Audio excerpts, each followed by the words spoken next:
Hello and welcome to the Success Rate. I'm Thuli Magubane. Today we have a wonderful guest joining us. She is known as the Pitbull in Heels. We're going to find out how she got that nickname. Our guest today is Ms. Farah Fortune, who is well respected in the PR industry. She's worked with some of the biggest names in entertainment and represented some big clients, and we're going to find out about her journey, how she got to be the Pitbull in Heels. Hi, Farah. Hi, how are you? I'm well. That name's going to chase me my whole life. So just to start us off, I know you've done a lot of traveling in the past. You've lived overseas as well. Mm-hmm. So tell us, what was the first country that you visited, and what was the biggest shock when you got there? When we were very young, I went to England. I must have been about 7 or 8 years old. Yes. And we had family living there, and my dad was working there at the time, and we went to visit. I think the biggest shock was the cold, because we didn't have, back then, I'm old, guys, but back then, we didn't really have the change of season as much as we have now. Yeah. It was just hot all the time here. So my first experience of overseas was really going to England and having to wear this massive coat and scarf and gloves and boots, because it was Christmas time. Yes. And we were walking in the snow, and seeing snow for the first time when you're 8 years old was just, I'll never forget that experience. So had you seen snow on TV before? I'd seen it on TV, Yeah. but I'd never experienced Yeah. it. So being able to build a snowman and things like that was just such a cultural shock for me. Yeah. But I think my biggest shock was when we actually left South Africa when I was about 10 years old, and we moved to Belgium. Yes. And it was the first time I had ever seen different color people interact. Yes. And I'll never forget, I seen a white lady kissing a black man. And I pulled my dad so hard and said, "Tell him to stop, they're going to get into trouble, stones." And my dad had to sit with me and explain to me, listen, it's not like that Just everywhere. yes. And just explain to me how different it was over there. So that was a big shock to me at 10 years old, having to live such a life within apartheid and going to certain schools and never being able to go to certain places and only being able to use certain public swimming pools and things like that. So to go to the freedom of Europe, which was very different for us, I think that was my biggest shock of overseas. And I think also why I have the travel bug that I have, just because there's so much out in the world that we don't know and so many cultures that we need to learn about. And I'm very privileged to be able to be in that position to learn, And how many countries have you visited? Do you keep score? I don't know. I've never actually kept score. I've traveled Europe extensively. I was very lucky to do that when we lived in Belgium. I've also traveled Asia quite a bit because I love the Asian continent. I've never been to New Zealand or Australia, though. I have been to South America. I've been to America. So I think the only continent left now is just Australia. So far. It is. And every time I watch a video about Australia, it's about some humongous snake or spider or something that looks like it wants to kill you because it just wants to. So I'm not sure how quick I want to go there. It's not called the Outback for no reason. I'm okay with that. So I think, one day I will also muster up, the strength to take that long haul flight Send me pictures. to Australia. And so mixing with different cultures at a young age, how did that, make an impact in you as a young person? And how was that experience, very, pivotal or useful later on in life for you? I think dealing with different cultures, different races, different religions at such a young age, because I also went to an international school.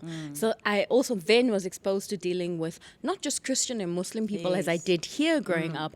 It was Christian, Jewish, Hindu, every different religion and every denomination of those religions I was exposed to. And I think it really puts you in a position where you understand that when you walk into a room, you can pretty much speak to most people because I picked up so many different things from different religions, different cultures. I'm able to have those conversations with people and even though the conversation might not be extensive, I have enough knowledge to be able to understand what I'm talking about and engage myself in a room of people that are complete strangers to me. And in my industry, that is such a skill, because PR is all about talking to people you don't know and getting them to buy into what they don't know.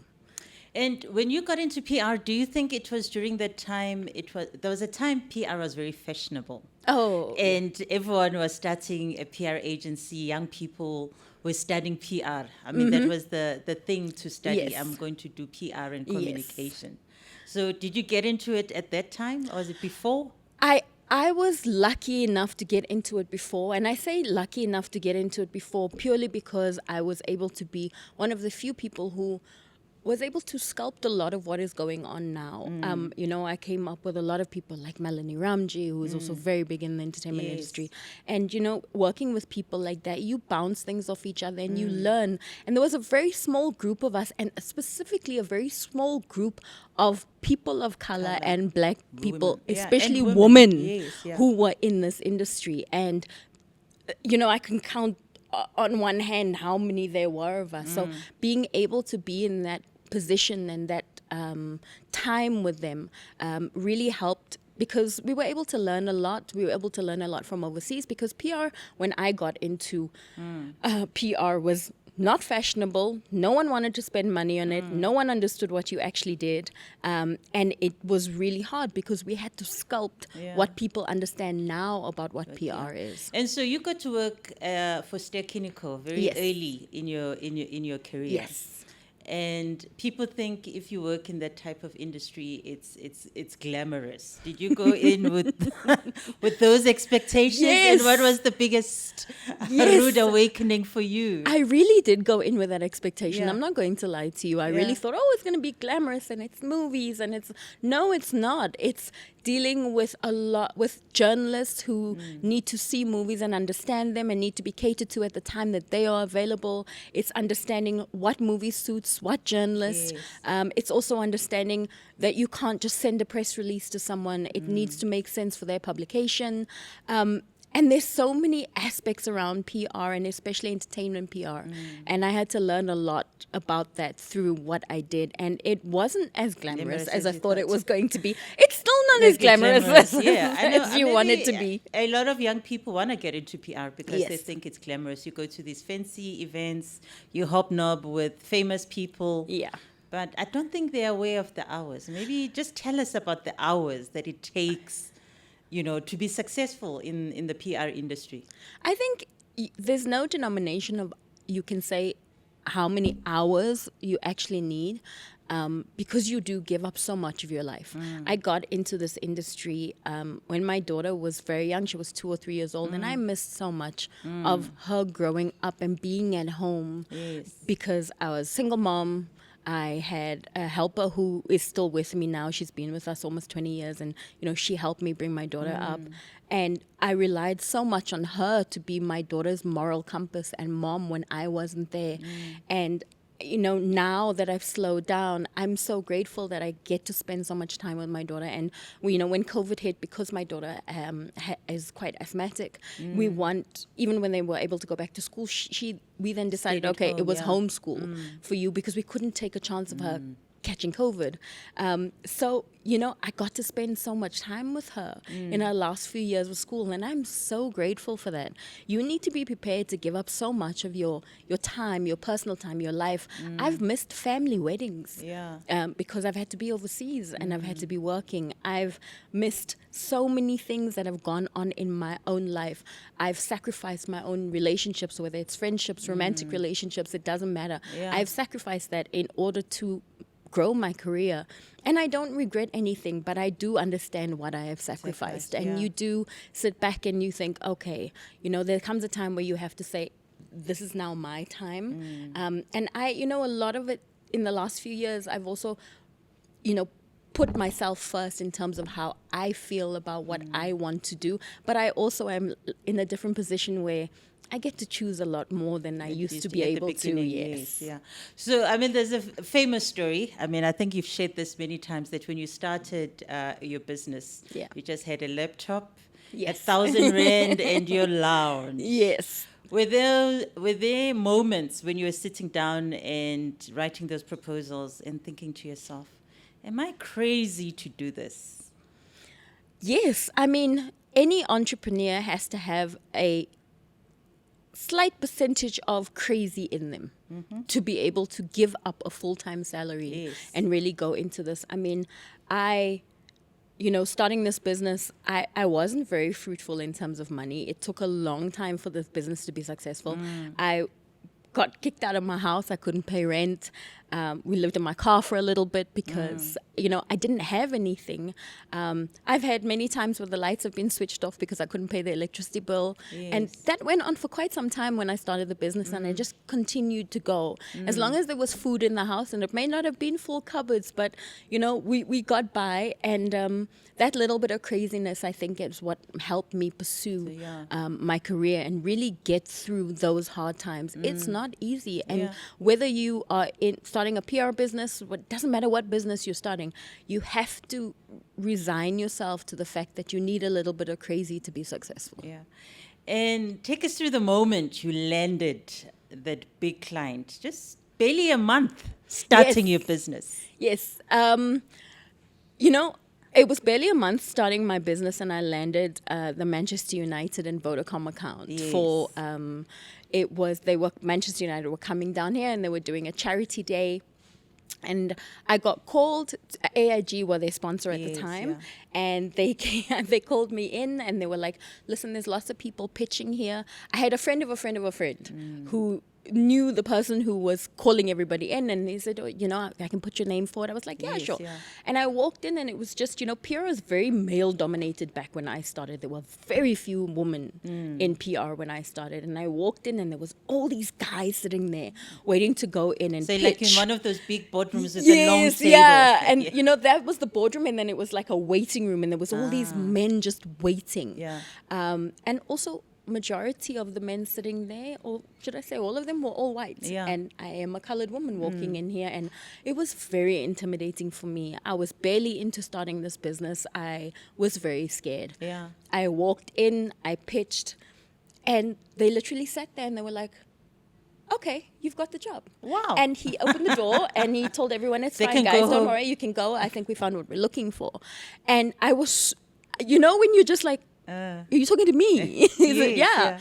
And they gave me the job, and I think I made 12,000 rand for that one project. And 12,000 rand was my salary. Wow. When I left. Yeah. So I had literally just made a month's salary, and I was going to be able to do literally 5 days of work. Yeah.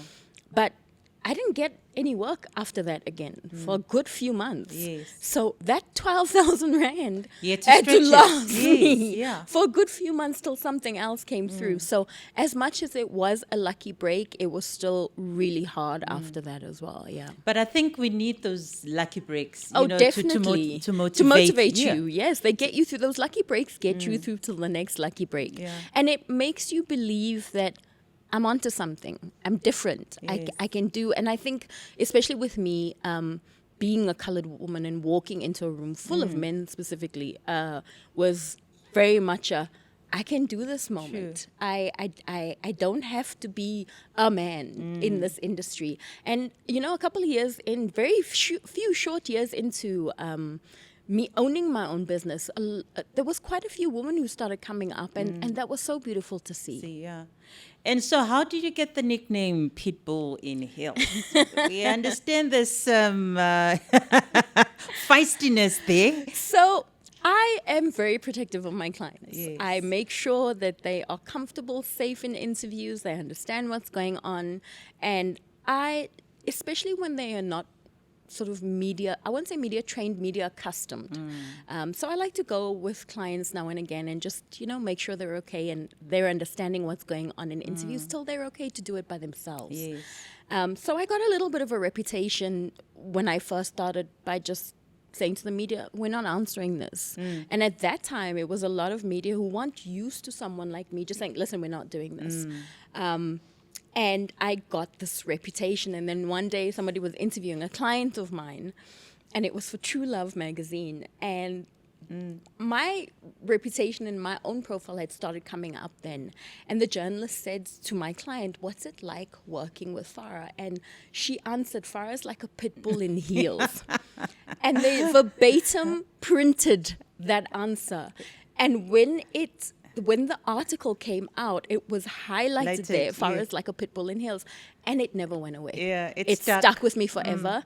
I'm busy trying to trademark it right now. Oh, I like that. Because I was like, if I'm going to be with this thing, let me stick with it. I have T-shirts, coffee mugs and stuff that I've made with it so I can give it away at talks and things. And people love it. And I think sometimes you just have to own something instead of letting it own you. And And I like that you embraced it. Oh, you definitely. You didn't find it offensive. No, I actually was like, pit bulls are known to be aggressive. And sometimes, especially back then, as women, we needed to be very aggressive in any field to get by. And I was okay with having that reputation if it meant that you weren't going to mess with me. So I was fine with that. So coming to, our podcast, it's called The Success Rate. Yes. What's your definition of success? My definition of success has never changed. I am almost 17 years in this business, and my definition is still the same. My lights are on, there's food in the fridge, my daughter has clothes on her back. That's my definition of success. For a lot of other people, it would be the houses and the cars and everything else, and that's great, but those things can come and go. I just want to know that I'm happy and my daughter is okay, and that's my number one priority, as long as she's okay. So again, my definition of success is making sure we have food on the table every night, the lights are on, we have clothes on our back, and, I'm able to take a warm shower. And what are some of the lessons that you are imparting to your daughter, just to make sure that whatever field she chooses, she's successful in it? I think one of the number of things I think I'm the most proud of her is that she's really understood the value of money. She had to grow up while the business was really growing and taking off, and I had to put a lot of our money back in. So she's a child who grew up not always having, and that's why she always has now, because I give. And she understands that there was a time when we just didn't have. Yes, And she's so great at saving. Like, she'll get her allowance and she'll take a percentage of that allowance and she'll put it in her bank account. She's got like 2 different bank accounts, 3 different bank accounts, like one for saving, one's for this, one's for her bills. Yes. She works really hard for her money, and she's really great with it. She must be, because every other day I have a package that is arriving at the house, and it's never for me. So I'm just like, you must have money, girl.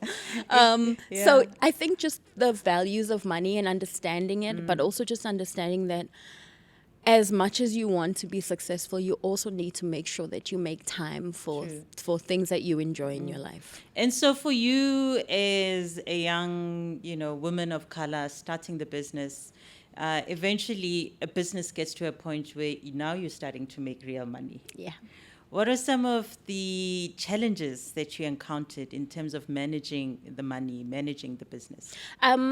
I think one of the biggest lessons I learned very early on in my life, before the business even, was if you can't afford it cash, then you can't afford it. Yeah. So a lot of my businesses run like that in terms of what I can afford and what I cannot afford. And that goes down to staff, office furniture, it doesn't matter. If I can't pay for it cash, I can't afford it. Yes.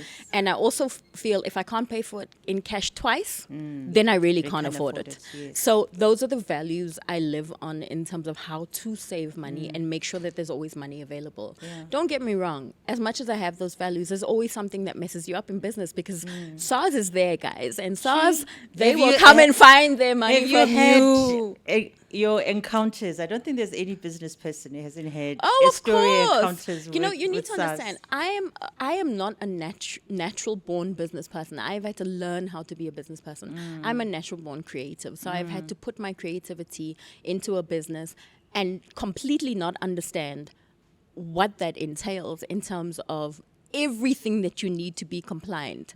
And that changes all the time. Yeah. I mean, the other day, my accountant called me and said, can you stand by a blank wall and hold your ID up with a piece of paper that says, please update my details, and so we can send it to SARS. I still have to be compliant all the time. Yeah. And it's really hard when you're not great with numbers to understand what is required of you. So I always say, if you can't afford an accountant, Google is your friend. Everything's available on the internet now. Go and find out what you are, compliant for, what you need to pay, what you don't need to pay, how you can claim things back. Because whether it's SARS or anyone else, you have to pay your bills. And I think with me, it took me a lot longer. And I got into trouble with SARS at some point. Yeah. And I was like, okay, But now at least I you need didn't to make it pay. into the media. Oh no, it wasn't that bad. It wasn't that bad.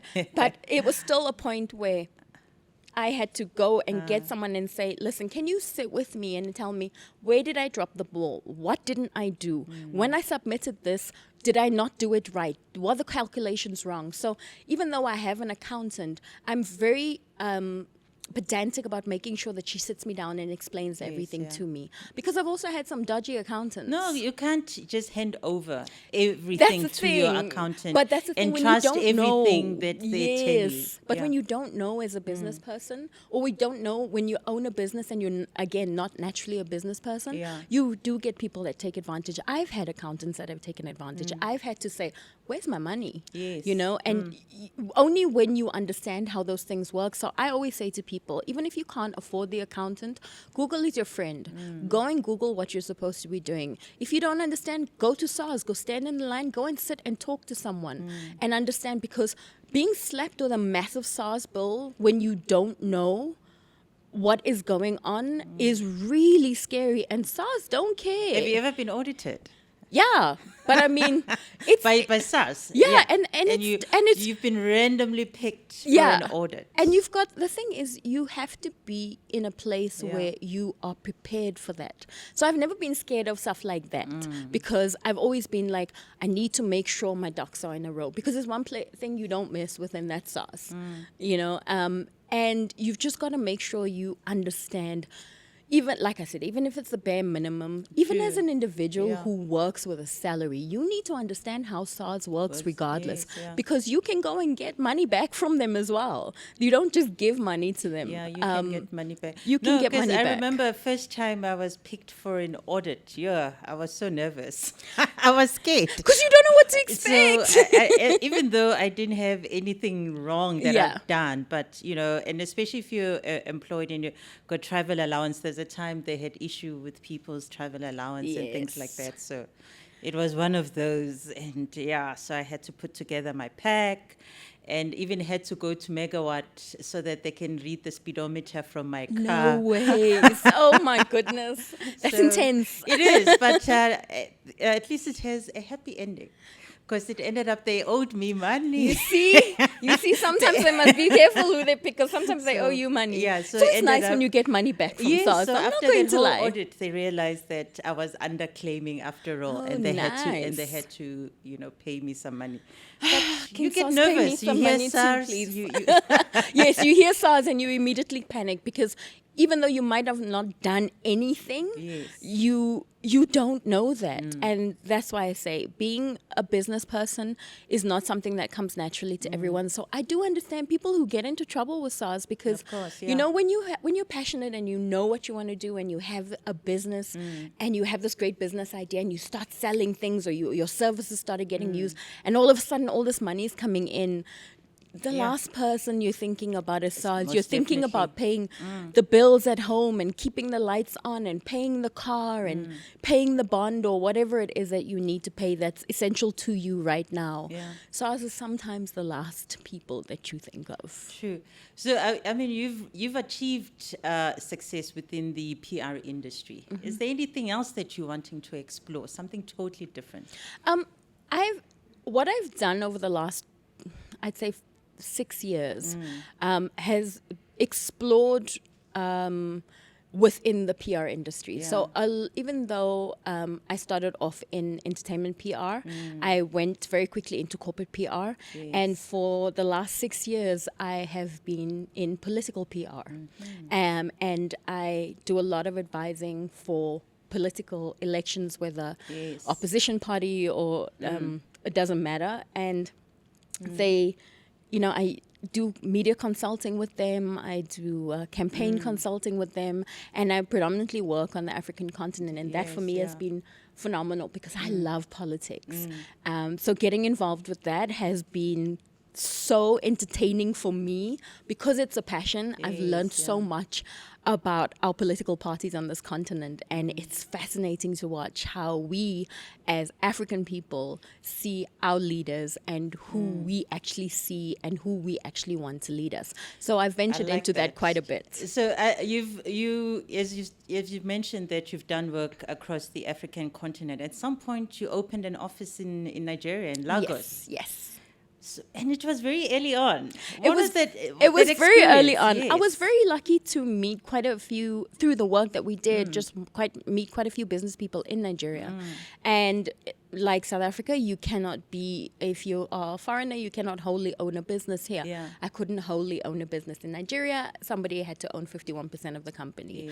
I found a great business partner there who was willing to be a silent business partner, but also encourage the business going forward through their connections and just to their understanding and knowledge of PR, which was brilliant. And it really opened up the doors to the rest of the African continent. And because of that, I've been very privileged to work across this continent, but also just have my name out there that has gone into offices in Europe and in Asia and America. I've been very lucky to be able to travel. I've been awarded an award from the UN as well for work that I've done with women through my PR work, and that for me has been phenomenal.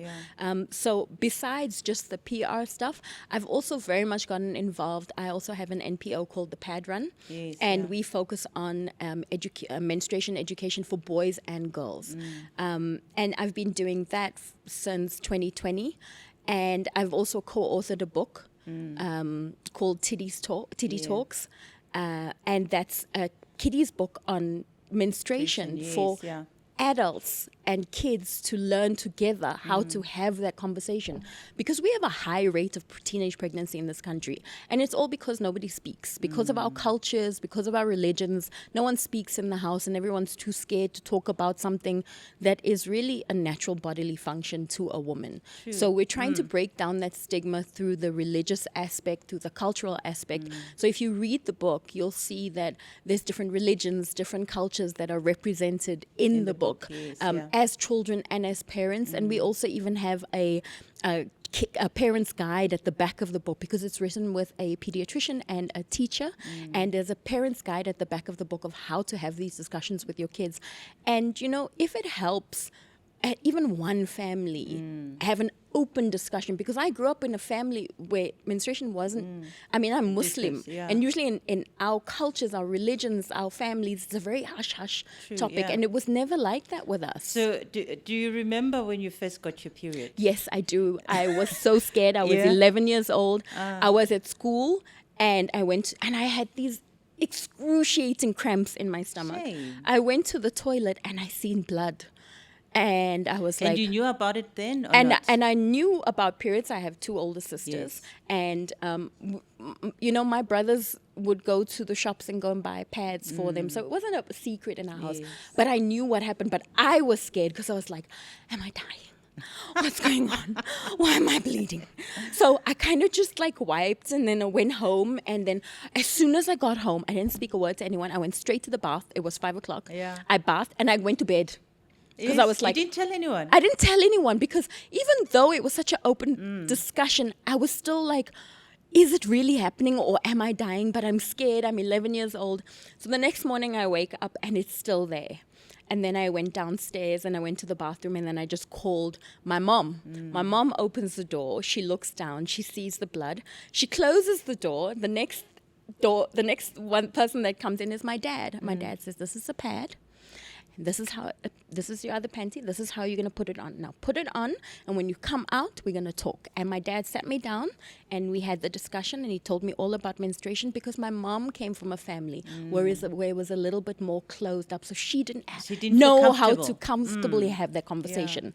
So even after that, obviously, everything else starts growing on your body. Even so, I needed a bra, and then my dad took me and he said, "Let's go, and the lady's going to measure you. Yes. Go with her. This is what you need." So my dad really taught me about being a young lady. My mom didn't come from that family, and I always said, if I ever have a daughter, I'm going to make sure she understands everything. Yes. So and she's comfortable as completely comfortable. So from the age of 8, I introduced the sex talk with my daughter very gradually, and kept having that well into her teens, so that I could eliminate any chance of abuse that would happen to her. So she would know what was happening, and she could come tell me, "Mommy, this is what happened."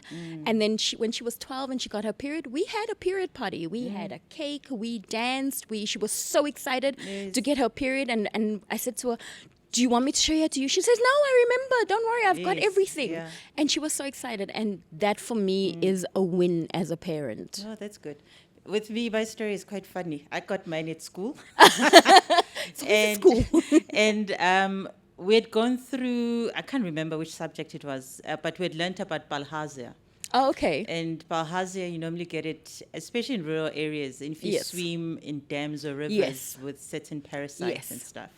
So having learnt that, and one of the symptoms when you have Balhazia, there'll be blood in your urine. Oh, yes. so you thought you had... I thought I had Balhazia. So you didn't even tell anyone? So I told my sister, the younger sister, so she was in the same school.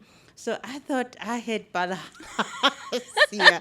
Although I knew about periods already, but I just didn't connect two and two. That it could be that. So, but then I was like, but I'm in the city. I don't know how I got exposed. So my sister, when we got home, we used to have this transport that takes us to school and whatever, and then drop us off.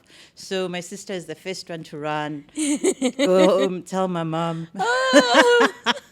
She didn't even let you tell your mom. Oh my goodness. So I thought I had Balhazia. It's and the thing is also for so many, because you at least even had a little bit of inkling that it could be something else. And it wasn't just period. There's so many girls, and we encounter girls as young as 9 and 10 who have already gotten their periods. I mean, how the pad run started was during COVID, because I kept getting DMs from young girls saying, "Please, can you help me buy pads?" A lot of the NPOs and NGOs want distributing. And I realized what a big problem this was. And I put out a call with my social media, and I said, "I just want to raise 100,000 Rand, and I want to just do a pad drive." We did one in Cape Town, Johannesburg, and in Durban. And it was so eye-opening, and my heart, I think of it now and I just want to cry, because we had girls 10 and 11 standing in these queues getting pads who were pregnant. Wow. And they had no idea that, because they would say, "Why are you?" Because we would give everyone 2 packs of pads, but with the pregnant girls, we'd give them 4. And they'd ask, "Why do we get more?" Because no one had told them that once they give birth, they're going to bleed for another 6 weeks after they give birth. No one had that discussion with them. Wow. And my heart just it was broken there, and that's where the pad run started. And after that, I registered it, made it formal, brought in people to go onto the board, and I was like, we need to do something about we have a problem in this country, and the reason girls are getting pregnant as young as 9 and 10 is because they do not understand what sex is and how menstruation comes back to sex, and also that menstruation is the number 2 cause of GBV in this country. And I think that is one of the things that people really need to understand about. That's true.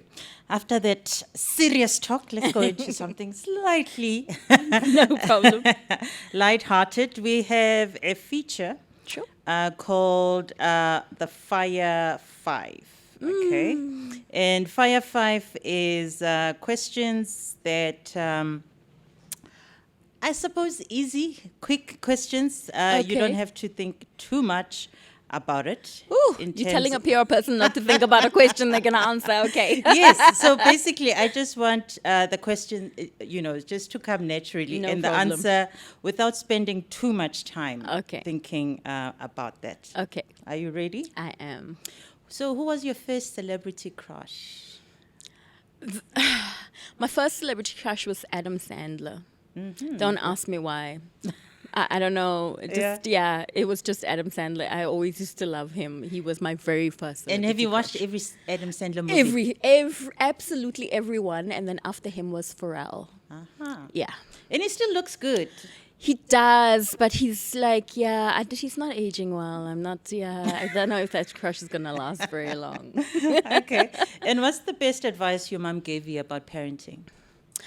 The best advice my mom gave me with parenting is really just try and do it the way that you feel suits you. Because I think the one thing when you have a newborn, everybody wants to tell you how to be a mom. And my mom was very adamant that I needed to be my own mom. Okay. And what's your spirit animal? Elephant. Why? I just think because as big as they are such gentle giants, and the perception of who they are is not who they really are. So they look big and scary, but they're quite sweet. It's quite gentle. Yes. All right. And describe yourself in a hashtag. Closet comedian. Oh, really? Yeah. I feel like I missed my calling as a comedian in life. That's my daughter saying for me. Yeah. Okay. Any bucket list item that's still outstanding? Mexico. I need to go to Mexico. There's something in me, Mexico and Peru. There's something in me that says I have to go and visit those places in my lifetime. I'll highly recommend Mexico. Oh, really? Been there. And I I will did be a calling you solo for trip. tips. And I did a solo trip to Mexico. And I'm such a great, I love solo. I did a solo trip for 3 weeks to Vietnam. Yeah. We're in Oh my Vietnam gosh. at the same time. Actually. Yes, we were. I remember. It was amazing, wasn't Yes, it? yeah. And I did it as a solo trip. And I decided literally 2 or 3 days before I went that I was going. I even booked my accommodation on the plane. Wow. It was the best holiday Yeah. I've ever had. But I Yes. think bucket list wise, Peru and Mexico are calling me. I like that. So, you started touching on it already in terms of the philanthropic work that you're doing. So, what role do you think philanthropy plays, in an individual, especially when you're looking at your own legacy and your journey as a successful individual?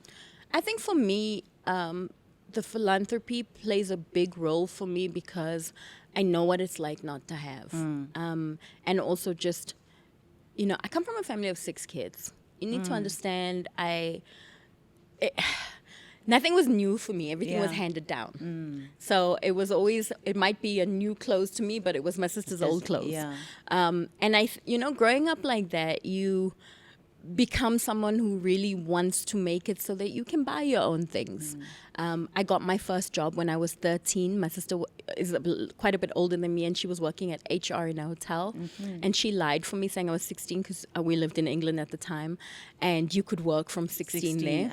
And I used to clean hotel rooms. Yeah. I used to clean hotel rooms, and I used to clean the toilets in the reception area. So those were my duties. And that was my first job. And, it didn't matter what I did. It mattered that I got a paycheck at the end of the month. And that paycheck afforded me the things my family couldn't wanted, afford yeah. me.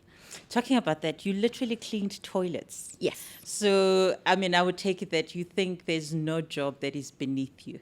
There's no job beneath anyone. I there's don't that, think so. There's that perception, and I think with everything that's been happening around South Africa, saying that some of the jobs are taken by foreigners because South Africans feel those jobs are beneath them.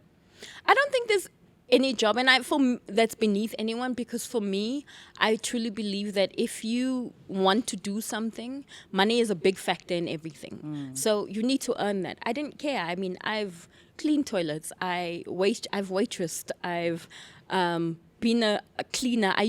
One of my first businesses when I was in my very early 20s was a cleaning business. Yes. I used to hire my friends' grandmothers who were on pension and wanted to make money.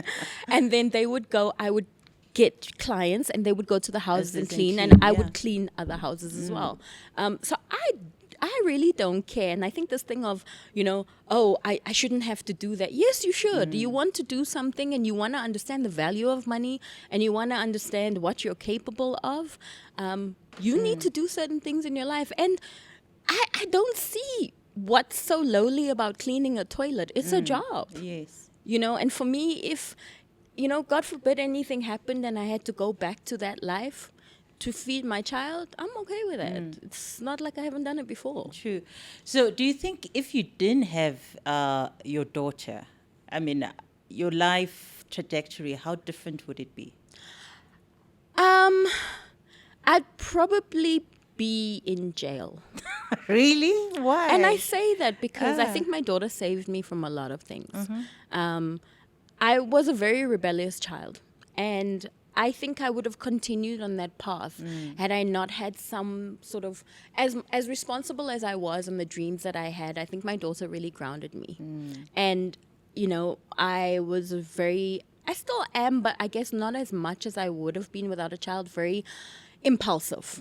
And I could have made a lot of decisions that could have swayed me a different way in life. And I do think that she saved me from a lot of things, and I'm very grateful for that. I'm grateful to be a mom, and I think, I always grew up and my family were very aware that I never wanted children. And when I did get pregnant, I was absolutely devastated. And I look back now and I don't know how I could live my life without her now. Yeah. And I realize what a blessing it has definitely been. She was definitely the blessing in my life that kept me on the path to the sitting in this chair today. And I don't think that she would have been had I not had children, or I don't think I would have. I think I would have still been on a good path, but my moral compass probably would have been a little bit more skewed. Probably. I like that. And especially the prison part. Yeah, no, I think she saved me from a lot of things, just because I'm a very curious person, and I'm the kind of person that will say, I'll try anything once, and I still will. But now, every decision I make, whether it's coming here today, whether it's going for lunch after this, whatever it is, I always think of, how will this affect my daughter? Yes. If I say something, how will it affect my daughter? And I think because of that, she's really become the person that has made me a better person by just existing in my life. An advice for any young women watching this, thinking they want to pursue a career in PR? Pursue the career in PR, but also understand that PR in this country, unless you actually own the entity, is not the highest paying job. It is a very fulfilling job. Yes. And it can really lead you to a lot of other things. So definitely pursue the career in PR, but never limit yourself to the career in PR, because I think that's where you will fail yourself. PR is great, and there is a piece of the pie for everybody, because as long as you have a niche in this industry, you will always win. But always make sure that there is something that you are doing with PR that makes you stand out, or own your entity if you're looking at making money. True. Yeah. Okay. Any question that you wish I asked you that I haven't asked already? I actually like the fact that, this is one of the interviews that I've done over the years where it's been so different.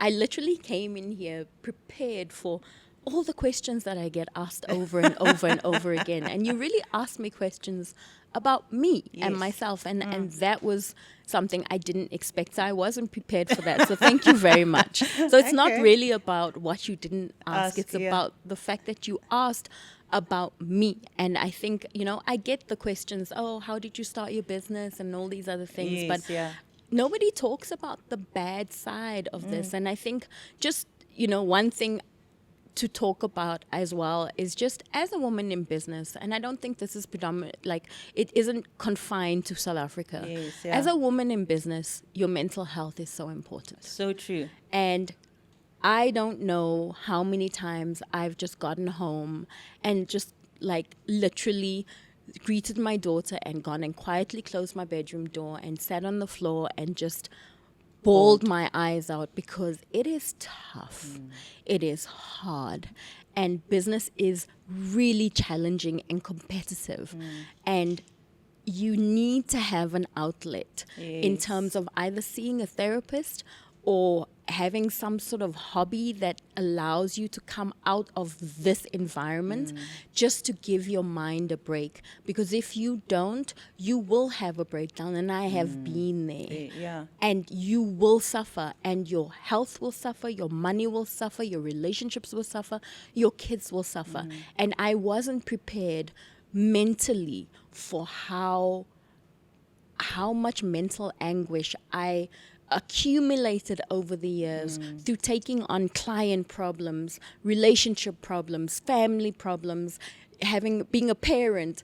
I didn't prepare myself for that. And I just wish if I could speak to anyone that wants to come into this industry at any age, just take care of your mental health, because it is really hard. And sometimes you hit burnout, and it took me 4 years to come back from burnout. And I think it's one thing that we don't hear about a lot, especially when it comes to entrepreneurship. Yeah. In terms of how depressed entrepreneurs are. Yeah. And also the lack of the support structure, especially when it comes to your well-being. You'll get programs to support your business. You'll get funding, but not many people are looking at the jockey. And actually, being a business person myself, and being in business means identifying opportunities. Yeah. I've identified an opportunity there, and doing something. I'm not going to say much about it. We will keep an eye out. Yes, but definitely, I feel the pain of entrepreneurs, and I'm an entrepreneur myself, and I work with entrepreneurs, and I've seen it. So it is. Watch this space. And the thing is also diversify. Like I'm also opening up another business now. It has nothing to do with PR. And for me, that is really, put me back into that entrepreneur challenging mode where, the other day I was speaking to someone, and I was saying, is this what I went through when I started African Star 17 years ago? Oh my God, I can't believe I'm doing this again. Yes. Because you don't realize, once you started a business and you're in it for so long, you sometimes forget how hard it actually was. Yeah. But at least you've got the lessons behind you now to help you with your new venture. Definitely. I have the experience.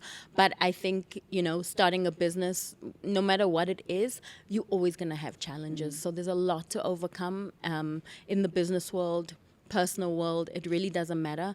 I think, like I said, take care of your mental health, and everything else really takes care of itself. Thank you, Farah. That was lovely. Thank you for having me. If you've enjoyed the conversation with Farah, make sure that you comment. We'd like to hear what actually resonated with you. And make sure that you share today's episode with your friends and family. And of course, don't forget to subscribe, because we're trying to get this podcast bigger and more people to hear wonderful stories like Farah's.